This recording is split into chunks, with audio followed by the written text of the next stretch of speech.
जो लोग इस लाइव को देख रहे हैं, और ये मैं बहुत दिन बाद आपसे अपील कर रहा हूं कि आप इसको शेयर कर दें, जिससे कि हमारे साथी जुड़ सके। एक समस्या है थोड़ी सी, उस पर आपसे बात करनी है।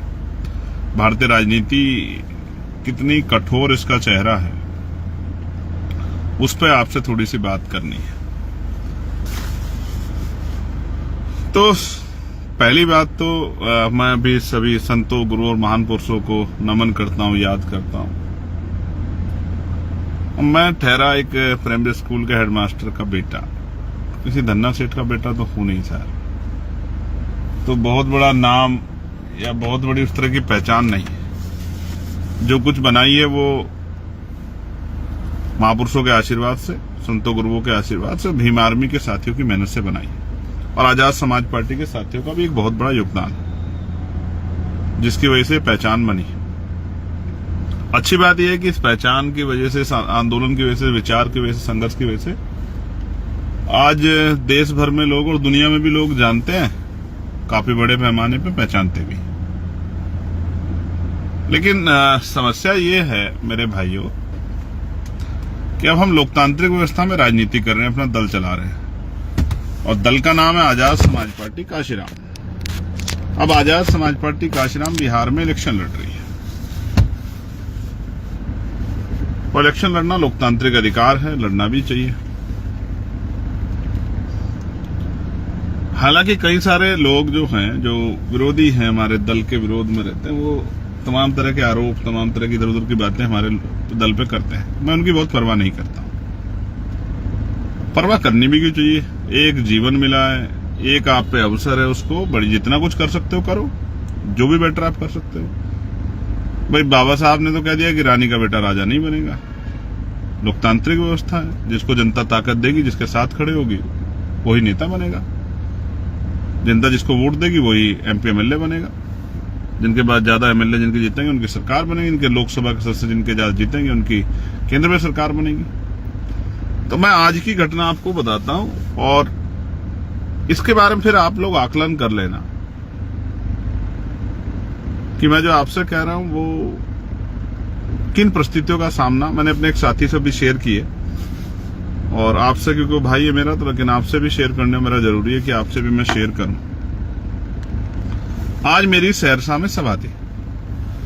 सहरसा एक विधानसभा है, और नजीर साहब वहां से प्रत्याशी। मैं सुबह चला दिल्ली से, और मेरी फ्लाइट थी 12 बजे, 12:30 बजे उसको आना था, और लगभग 2 बजे, पौने 2 बजे उसको यहां पहुंचना था। फिर मुझे 3 घंटे का ट्रैवल करके पहुंचना था, 2.5 पौने 3 घंटे में, उस सभा को संबोधित करने के लिए, जिसकी परमिशन हमारे पास थी। सुबह 10:05 पे मेरे फोन पे मैसेज आया कि आपकी फ्लाइट 1.5 घंटा लेट है। ये खबर आई तो दिमाग में बड़ी चिंता हुई कि जिस कार्यकर्ता ने या जिस प्रत्याशी ने आज अपने मेहनत की खूब कमाई लगाई होगी, पैसा लगाया होगा कि भाई चुनाव है और लोगों को लेके आना है, चुनावी सभा करानी है, और टेंट वेंट लगाया होगा, परमिशन ली होगी, तमाम तरह की व्यवस्थाएं की होंगी, कुर्सी की, तमाम चीजों की। अब भाई उसका क्या होगा? तो उसके लिए फिर मैंने दूसरी फ्लाइट कराने की सोची। जैसे मैंने फ्लाइट कराने की सोची, प्रयास किया, तभी खबर आई कि भाई फ्लाइट, मैंने पता करा एयरपोर्ट, तो पता लगा फ्लाइट टाइम पे। फ्लाइट स्पाइस जेट की थी। तो हम लोग घर से निकल गए, एयरपोर्ट पहुंचे। एयरपोर्ट पहुंचते ही पता लगा कि फ्लाइट 1.5 घंटा डिले। अब आप एविएशन उसको देखोगे, डिपार्टमेंट को, फ्लाइट के उसको करोगे, तो 2-2.5 घंटे से पहले फ्लाइट मतलब फुल वगैरह हो जाती है, और उसकी जो प्रक्रिया पूरी हो जाती है, उसके बाद शायद 2-3 घंटे पहले वो काउंटर उनके बंद हो जाते हैं। तो अब बड़ा सवाल ये हुआ भाई कि अब करे क्या? 2 घंटे एयरपोर्ट पे इंतजार करते रहे। 1:30 बजे का समय था फ्लाइट चलेगी, वो फ्लाइट 1:30 की बजाय 2 बजे चली। 2 बजे के बाद जो फ्लाइट 4 बजे, उसको 3:30 बजे पहुंचना था, लेकिन दूसरा ट्रैफिक था। ट्रैफिक का मतलब जब प्लेन चलता है उसको ट्रैफिक कहते हैं कि और भी प्लेन ट्रेवल कर रहे होते हैं। उसको उतरना था जहां दरभंगा एयरपोर्ट पे, वहां ऑलरेडी एक और फ्लाइट टाइम वो कर रही थी, क्योंकि ये टाइम चेंज हुआ था तो उसको जगह मिलनी थी, तो वो आधा घंटा और लेट हुआ। हम लगभग 4 बजे उतरे और 4 बजे के लगभग उतर के बाहर आके 15 मिनट वॉशरूम वगैरह करके हम लोग निकले। अब सभा स्थल है, क्योंकि सड़क है, 150 किलोमीटर जाना है, 3 घंटे 3.5 घंटे का रास्ता है। वैसे तो हम पे विरोधियों का कहना है कि बहुत सरकार की बड़ी कृपा है, लेकिन एक सिंगल पुलिस का कांस्टेबल भी हमें सरकार ने दिया नहीं। इलेक्शन कमिश्नर ने दिया एप्लीकेशन करने के बाद। ठीक है यार, नहीं देते उनकी मर्जी है भाई। अब अपना जीवन तो एक बार जानते हो, एक दिन जानी है, तो उसकी काहे ज्यादा परवाह करनी। तो हम लोग उसकी चिंता नहीं कर रहे, लेकिन मैं आपको बता रहा हूं क्योंकि कृपा मेरे ऊपर ज्यादा, मेरे विरोधी इस बात को कहते हैं। अब क्या है कि हम लोग निकले तो जाम और तमाम तरह की चीजें, और टोल टैक्स में भी इस तरह की समस्या आती है। लेकिन बेसिक समझाने का कारण ये है कि सोचो हम लोग निकले हैं और परमिशन का एक टाइमिंग है, इस समय से इस समय तक परमिशन होगी, और फिर लोग दूर से आते हैं जाते भी है, सर्दी का समय और बारिश का मौसम है। जब आप पे उस तरह की व्यवस्था नहीं होती तो 3 घंटे का समय 4 घंटे का हो जाता है। क्योंकि कहीं अगर कोई, क्योंकि चुनाव चल रहा है तो सारे प्रत्याशी प्रयास कर रहे हैं, कहीं किसी की रैली या कहीं किसी का रोड शो या कहीं किसी मीटिंग से अगर आप गुजरते हुए सड़क पे, और क्योंकि काफिले चलते हैं, अगर कहीं आप उसमें फंस गए तो फिर आपका सफर कई घंटे फालतू का हो सकता है। अब वो उस कार्यकर्ता के बारे में सोचो जो चुनावी रैली करा रहा है, उसका क्या होगा। ज्यादा लेट पहुंचे लोग चले गए तो लोगों में नाराजगी हो जाएगी, क्योंकि जिस नेता को देखने आए थे वो आया नहीं है, तब तक पहुंचा नहीं था, तो उसका नुकसान भी हो सकता है आर्थिक, उसका पूरा चुनाव भी खराब हो सकता है।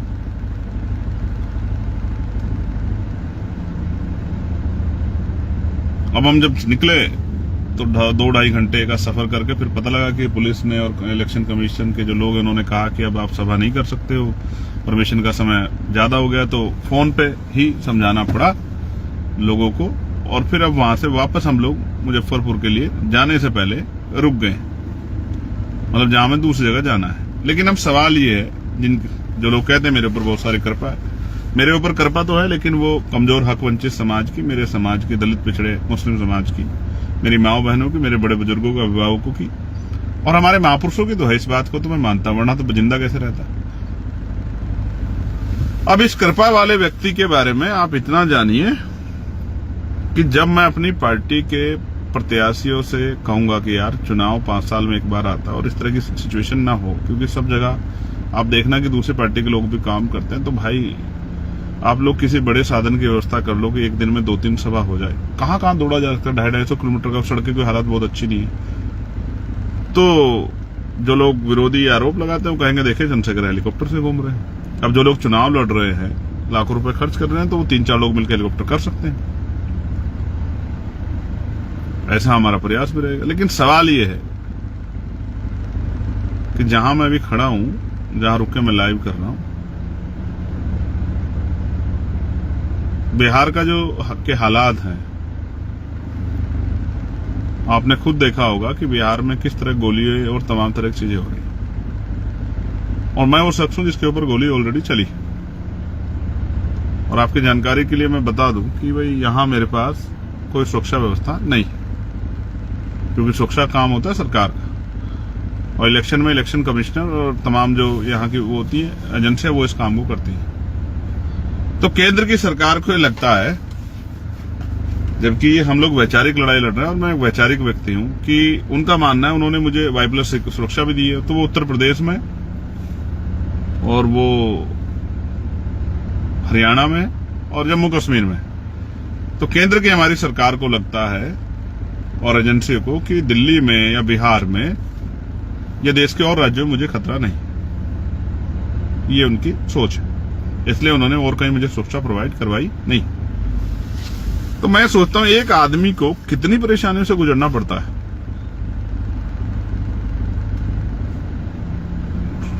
तमाम तरह की परेशानियों से, मानसिक, फिजिकली भी और परेशानियां हो जाती है, और उनके बाद एक कार्यकर्ता के ऊपर क्या गुजरती है जब उसकी रैली नहीं हो पाती।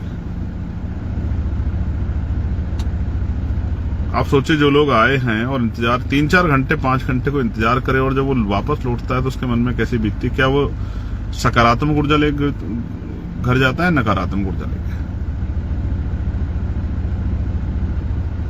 ये बात मैं आपसे इसलिए कह रहा हूं कि यार, राजनीति बिना साधन के बहुत मुश्किल काम है, और जिन वर्गों की मैं राजनीति करता हूं वो आर्थिक रूप से बड़े कमजोर हैं। मेरे ऊपर आरोप लगाना आसान है, लेकिन मेरे जितना काम करना वो बहुत कठिन है। मेरी तरह जान को दांव पे लगाना वो बहुत कठिन है।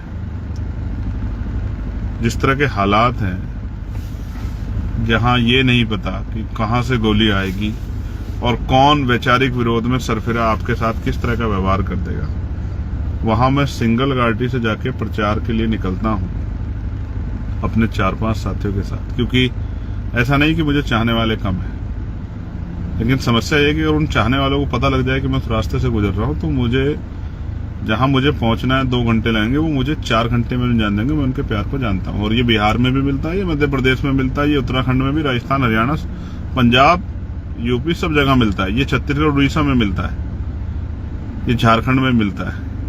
इस गलतफहमी में मत रहना कोई कि प्यार करने वाले लोग कम है, लेकिन साधन उनके पास कम है, इस बात को मैं जानता हूं। उन पे अपनी गाड़ियां नहीं है 4 पहियों की, लेकिन दिल उनके बहुत बड़े हैं। अगर मैं एक आवाज लगा दूंगा चिंगाड़ के, सड़कें भर जाएंगी। मैं बिहार में भी जो प्रेम मुझे मिला है, मैं उस बात को जानता हूं। लेकिन यार, बिहार के मेरे साथियों, जहां नहीं पहुंच पाऊं वहां नाराज मत होना, और जहां पहुंच पाऊं वहां थोड़ी सी मदद करा देना कि वहां से दूसरे के यहां पहुंच जाऊं। आपका हूं, जैसा भी हूं आपका हूं, आपका अपना हूं, आपके बीच का हूं। बड़ी मुश्किल से संघर्ष करके यहां तक पहुंचा हूं, और मैं अपने आप को बहुत धन्यवाद वो करता हूं कि कितने आशीर्वाद है महापुरुषों का मेरे ऊपर। वरना बहुत धूल फांकनी पड़ती है पहचान बनाने के लिए। इस देश की 142 करोड़ की आबादी में अपनी पहचान बनाना, चाहे वो विरोध में और समर्थन में हो, जब आप लोगों के किसी के दिल में रहे दिमाग में, आसान काम नहीं है। थोड़ी सी तकलीफ थी बिना रिसोर्स के काम करने में, क्योंकि अगर रिसोर्स होते तो मैं 4-5 प्रत्याशियों के यहां जा सकता था। इतने घंटे मैंने सफर में, 3 घंटे एक साइड से, 3 घंटे दूसरा, इतने में मैं 3 सभा कर सकता था। लेकिन करेंगे गाड़ियों से ही। कोई मजबूत प्रत्याशी होगा, उससे कहेंगे कि भाई हेलीकॉप्टर की व्यवस्था भी कर ले, नहीं होगी तो भी गाड़ियों से करेंगे। लेकिन याद रखना, इस बार मुकाबला चंद्रशेखर आजाद से है। किसी गलतफहमी मत रहना, धीरे धीरे कारवा आगे बढ़ेगा, और वो दिन आएगा जिस दिन बाबा साहब अम्बेडकर, माननीय काशीराम साहब और तमाम बहुजन महापुरुषों का सपना पूरा होगा कि देश भर में हमारा राजकाज बनेगा। जो मुझे सुन रहे हैं, वो जहां पर भी, मैं उनसे भी कहूंगा, लड़ाई लंबी है और कठिन है थोड़ी सी, लेकिन लड़नी तो है यार। कुछ करके दिखाओ, काम करो, मेहनत करो। तो आसान लड़ाई नहीं है।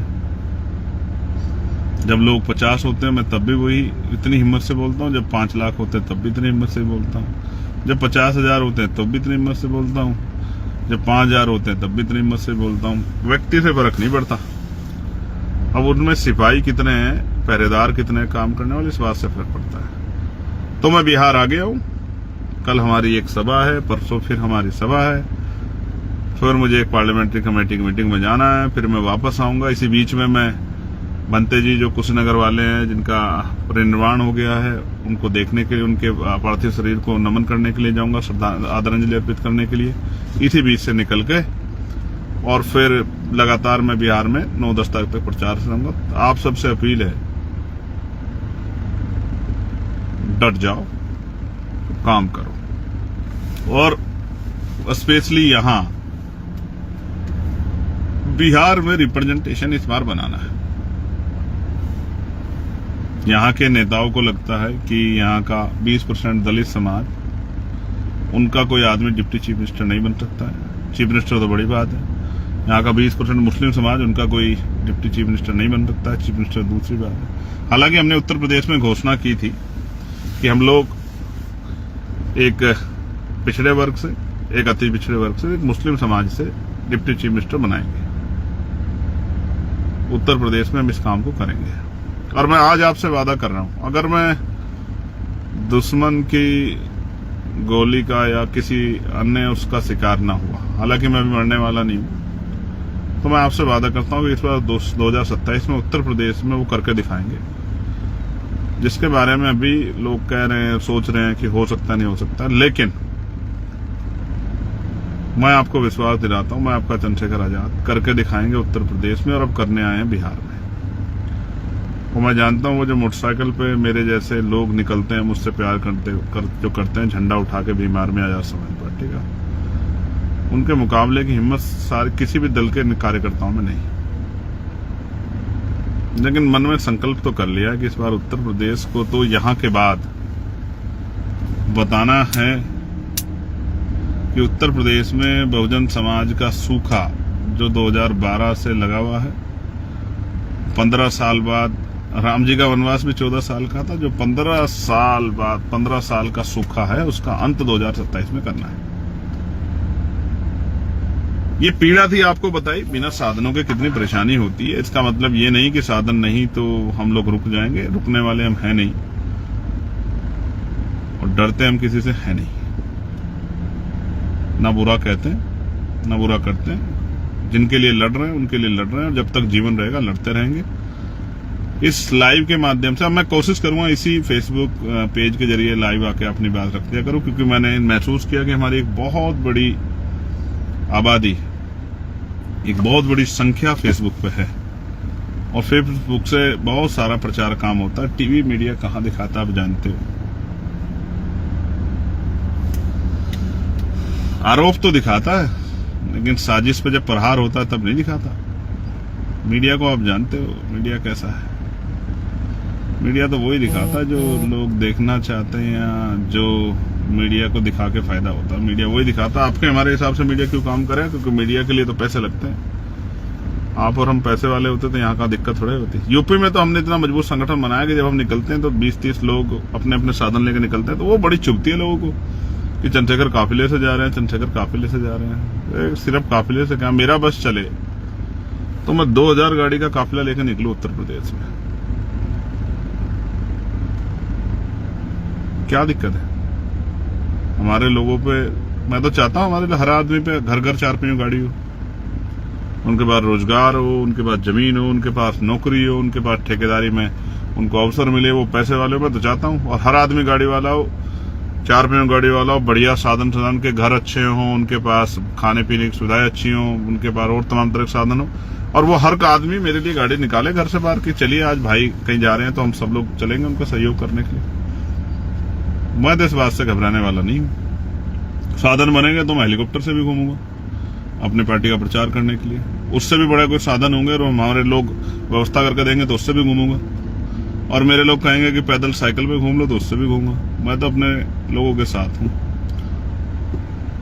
आज मुझे कोई फ्लाइट में मिला था, उसने कहा कि साहब मैं 2 चीजों को करता हूं, एक ईगो मत रखो, हार मान जाओ, और दूसरा एक हार मान जाओ, एक चुप मार जाओ, यानी कि चुप हो जाओ। कोई कुछ कह रहा है कहने दो, लड़ो मत। जीवन एक बार मिला यार, और हमें मिला है तो हम करके दिखाएंगे। इस बार चंद्रशेखर आजाद दुश्मन की साजिशों का शिकार नहीं होगा, किसी धोखे का शिकार नहीं होगा। जिस तरह पिछले वो आजादी की लड़ाई वाले हो गए थे ना, कि उनके अपने साथियों ने दुश्मन को साजिश का शिकार उनको बनवा देते। इस बार चंद्रशेखर आजाद बहुजन समाज को राष्ट्रपिता ज्योतिबा फुले, छत्रपति साहू जी महाराज, बाबा साहब अम्बेडकर, माननीय काशीराम साहब और अजक संघ के हमारे जो महामानव है, उनके महापुरुष है, उनके सपनों को पूरा करे बगैर जाएगा नहीं कहीं। ये वही धरती है जहां बिहार के लेनिन को सरेआम गोली लगी थी। बिहार एक क्रांति धरा है, और एक क्रांतिकारी क्रांति धरा पे है। आपका स्वागत, आपका भाई चंद्रशेखर आजाद। पीड़ा इसलिए बतानी थी कि आपके चाहने वाले बड़े आरोप बहुत लगाते हैं, ये है, ये है, ये है, ये है। अब क्या करें, आरोपों की परवाह करेंगे तो काम कौन करेगा। तो जितना जल सकते हो भैया जलो। आजाद समाज पार्टी अपना काम करेगी। आप सबके लिए मंगल कामनाएं। जय भीम, जय भारत। कोशिश करेंगे जिन प्रत्याशियों के फेवर में आए हैं प्रचार करने, उनके लिए प्रचार करेंगे। आप ये जानिए, संविधान ने आपको रोटी, कपड़ा, मकान सारे अधिकार दिए हैं, नौकरी, रोजगार, समता का अवसर, तमाम घूमने फिरने, जाने आने का, लेकिन सबसे बड़ा अधिकार दिया है वोट का अधिकार। ये आपसे कोई नहीं छीन सकता, ये आपका अधिकार है। इसके ऊपर कोई प्रेशर नहीं। बाकी सब चीजों की सरकार का महत्व, लेकिन वोट देने में किसी का महत्व नहीं। आपकी वोट अपनी वोट है, इसको बहुत सोच समझ के दें।